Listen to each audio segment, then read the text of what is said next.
Hello everybody and welcome back to my channel. I am teacher Norma. I have been teaching in the public school system for the past 20 years and I am currently teaching. But for the past 6 years, I have been homesteading. We bought this property 6 years ago and it's been amazing. We bought it raw. Means no electricity, no water. And for the past 6 years, we've been making it our homestead. We bought our mobile home and we added some barns and some chicken coops and some corrals for our animals. It's been a long process and we're still in the process of, doing some improvements to our land. But we're just so thankful that we have been very blessed and thankful for the hard work that our family has put into this property. At this time, what we are doing, we are getting ready for planting season. Our soil is not, it's not where it needs to be right now, but we have been researching and we actually found a video called Back to Eden, and it's about Paul Gauchi. I hope I'm saying his name right. And he lives in the north. And he has a fascinating way of planting. And you have to see his documentary. It's called Back to Eden Gardening. And it's a documentary featuring Paul Gauchi. And I hope I'm saying his name right. I apologize if I'm not. But he says that you have to have a covering. And it's biblical. And it's really neat. You just have to look at it.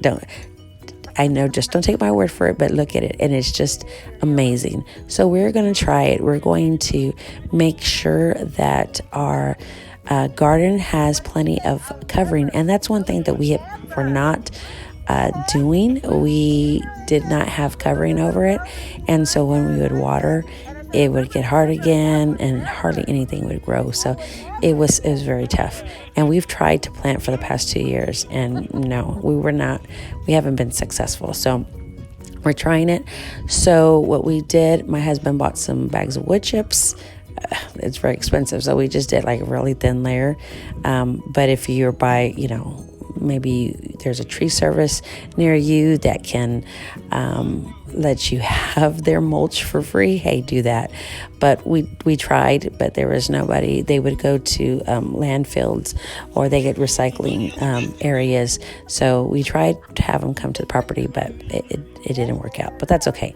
So anyway, going back, my husband did buy some bags of wood chips. So we did that on our first layer. And then I had plenty of manured hay because we have horses. So I made sure that I raked all that up and placed it in the garden. And then my husband went to go buy some compost, 4 truckloads actually of compost from our local garden market. So we did that. And then later on, I believe that he's going to buy some more mulch to put it on top. And we are hoping that our soil will be ready for planting season and the next few months. So you probably will see my husband or my son in the video, and they're just getting the wheelbarrow full of compost from the truck, and then they're putting it in the garden, and my job is to rake it and make sure that I am spreading it so that the whole area is ready. So that's what I've been doing. And so we did this, it was a Saturday morning, so we got up and we had one of my favorite meals, which is barbacoa. I don't know what that is. That's barbecue, but we call it barbacoa in Spanish. And we put it with tacos, and I don't know what it is, but usually Hispanics will have barbacoa tacos, tamales, and Big Red. We wanted tamales, but they ran out. So it was just barbacoa tacos and Big Red, which was amazing. So after that, we decided to go out and start our garden. So here we are, and we have lots of things to do on our ranch. The list never ends.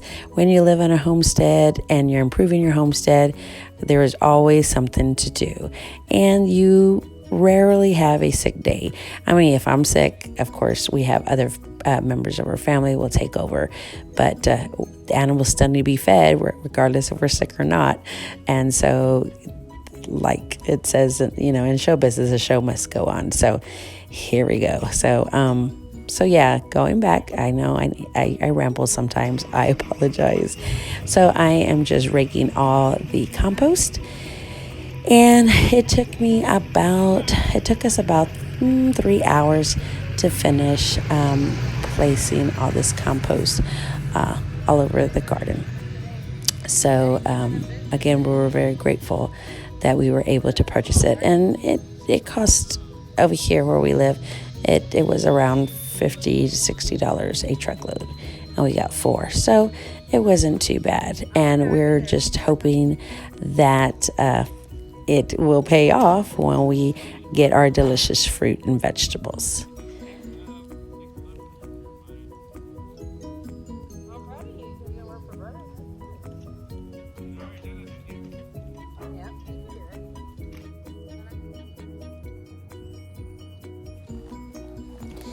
After I raked all the compost, I needed to feed my kids. Yes, we have 6 kids at the moment, and they're very hungry, so I had to make the bottles for our kids that we're bottle feeding at this time.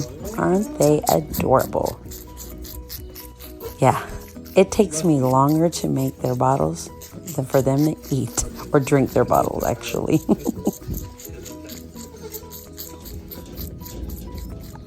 Yeah, I know what you're saying. Well, after I fed my kids, I had other chores to do. But I was going to show you, this is so funny. I usually put this camping chair out so I can sit down and feed the kids, feed the little goats. And look, they think it's a jungle gym. They're hilarious. So after I fed my kids, I like to say that, I have 6 kids.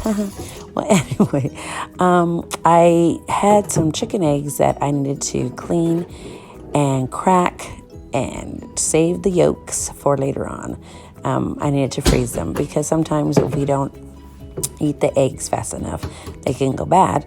So I just wanted to freeze them. So what I was doing, I was gathering some bowls, rinsing out the eggs, putting the egg yolks in one bowl, as you can see. And then I was also putting the shells in another bowl because I'm keeping the shells because I'm going to feed my chickens later. So again, the procedure. I need to rinse my eggs to make sure I don't have any feces or other, things that I don't want in my food. So I need to make sure that they're clean. Then I put the egg yolk in one bowl and then, and the cracked shells in another. So I needed to make sure that I was scrambling them, and I know it's hard while I have a phone in my hand. So I actually put it down, and then there I go. I scrambled the eggs. And then I get a freezer bag, make sure it is a freezer bag, place it in a pitcher. It's easier for me to pour into, and then I'm able to properly seal my bag. I usually, this right here, this was 2 dozen of eggs. And so I was able to put 1 dozen in each bag. And I make sure to date it. And I place it in the freezer. So again, I have these eggshells. And I'm able to go and feed them to my chickens. Eggshells are a good source of calcium. So that's why I make sure to give them back to my chickens. I have 2 coops. Well, actually, I have 3 coops. I have 3 coops of chickens at this time. But I decided to give the eggshells to the chickens that are laying eggs. Thanks for joining me. Bye.